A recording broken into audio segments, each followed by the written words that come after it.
തയ്യാറാക്കുന്നത് മുരിങ്ങയിലയും ചക്കക്കുരുവും കൊണ്ടുള്ള വളരെ ഹെൽത്തി ആയിട്ടുള്ള ഒരു തോരനാണ്. അപ്പോൾ നമുക്ക് എങ്ങനെയാണ് രുചികരമായ ഈ തോരൻ ഉണ്ടാക്കുന്നതെന്നൊന്ന് കണ്ടു നോക്കാം. അതിനായിട്ട് നമ്മളിവിടെ കുറച്ച് ചക്കക്കുരു അതിൻ്റെ ചവരെല്ലാം കളഞ്ഞെടുത്തിട്ടുണ്ട്. ഇനി നമുക്കിത് ഒന്ന് ചെറുതായിട്ട് നീളത്തിൽ കട്ട് ചെയ്തെടുക്കാം.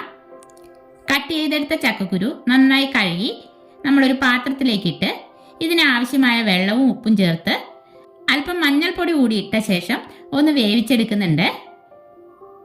നമ്മൾ ഈ ഒഴിച്ചു കൊടുത്ത വെള്ളം ഒന്ന് വറ്റി വരുമ്പോഴേക്കും ഇത് നന്നായി വെന്ത് കിട്ടും. മുരിങ്ങയില അടർത്തിയ ശേഷം നന്നായി കഴുകി ഒരു അരിപ്പ പാത്രത്തിലേക്ക് ഇട്ട് വെച്ചിട്ടുണ്ട്. ഇനി നമുക്ക് തോരൻ തയ്യാറാക്കാം.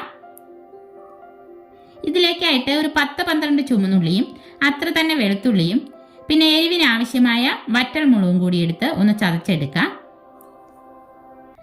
നമ്മളിതിവിടെ ചതച്ചെടുത്തിട്ടുണ്ട്. പിന്നെ ഒരു 3 ടേബിൾ സ്പൂൺ തേങ്ങ ചിരുകിയത് കൂടി എടുത്തിട്ടുണ്ട്.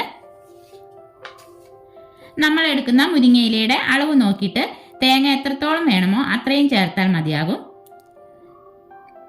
നമ്മൾ ചക്കക്കുരു അടുപ്പത്ത് വെച്ചത് അതും നന്നായി വെന്ത് വന്നിട്ടുണ്ട്.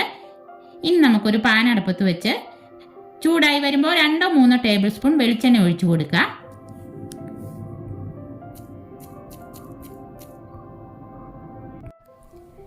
ചൂടായ വെളിച്ചെണ്ണയിലേക്ക് കടുകിട്ട് പൊട്ടി വരുമ്പോൾ നമ്മൾ ചതച്ച് വെച്ചേക്കുന്ന ഉള്ളിയും മുളകും ഇട്ട് ഒന്ന് മൂപ്പിച്ചെടുക്കാം.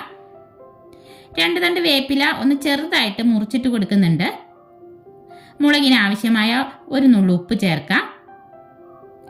മുളക് ഇവിടെ മൂത്ത് വന്നിട്ടുണ്ട്. ഇതിലേക്ക് ഒരു 1/2 ടീസ്പൂൺ മഞ്ഞൾപ്പൊടി കൂടി ചേർത്ത് നമ്മൾ എടുത്തു വച്ചേക്കുന്ന തേങ്ങയും ചേർത്ത് കൊടുക്കുന്നുണ്ട്. എന്നിട്ട് തേങ്ങയുടെ പച്ച ടേസ്റ്റ് മാറി വരുന്നവരെ ഇളക്കി യോജിപ്പിക്കാം. അതിനുശേഷം വേവിച്ച് വെച്ചേക്കുന്ന ചക്കക്കുരു ചേർത്ത് നല്ലപോലെ യോജിപ്പിച്ചു കൊടുക്കുക. എന്നിട്ട് ഇതിലേക്ക് കുറേശ്ശെയായിട്ട് മുരിങ്ങയില ഇട്ട് കൊടുത്ത് ഇളക്കി യോജിപ്പിക്കാം. മുരിങ്ങയിലേക്ക് ആവശ്യമായ ഉപ്പ് ചേർക്കാം. എന്നിട്ട് എല്ലാം കൂടി തട്ടിപ്പൊത്തി മൂടി വെച്ച് വേവിച്ചെടുക്കാം. ഇടയ്ക്കിടെ മൂടി തുറന്ന് ഇളക്കി കൊടുക്കണം കേട്ടോ. ഇതിപ്പോൾ ഏകദേശം പാകമായിട്ടുണ്ട്. ഉപ്പെല്ലാം കറക്റ്റാണോ എന്ന് നോക്കിയ ശേഷം ഒരു 5 മിനിറ്റ് കൂടി നമുക്കിത് മൂടി വെച്ച് വേവിച്ചെടുക്കാം. അങ്ങനെ നമ്മുടെ തോരൻ പാകമായി വന്നിട്ടുണ്ട്. ഫ്ലെയിം ഓഫ് ചെയ്യുന്നതിന് തൊട്ട് മുൻപ് അല്പം പച്ച വെളിച്ചെണ്ണ കൂടി ഒഴിച്ച് ഒന്ന് മിക്സ് ചെയ്ത ശേഷം ഫ്ലെയിം ഓഫ് ചെയ്യാം. അങ്ങനെ നമ്മുടെ വളരെ രുചികരവും ഹെൽത്തിയുമായിട്ടുള്ള അടിപൊളി ചക്കക്കുരു മുരിങ്ങയില തോരൻ ഇവിടെ റെഡി ആയിട്ടുണ്ട്. അപ്പോൾ ചക്കക്കുരുവും മുരിങ്ങയിലയും വെച്ചിട്ട് ഇതുപോലെ ഒരു തോരൻ ഉണ്ടാക്കാത്തവരുണ്ടെങ്കിൽ ഒന്ന് ഉണ്ടാക്കി നോക്കൂട്ടോ. അടിപൊളി ടേസ്റ്റാണ്.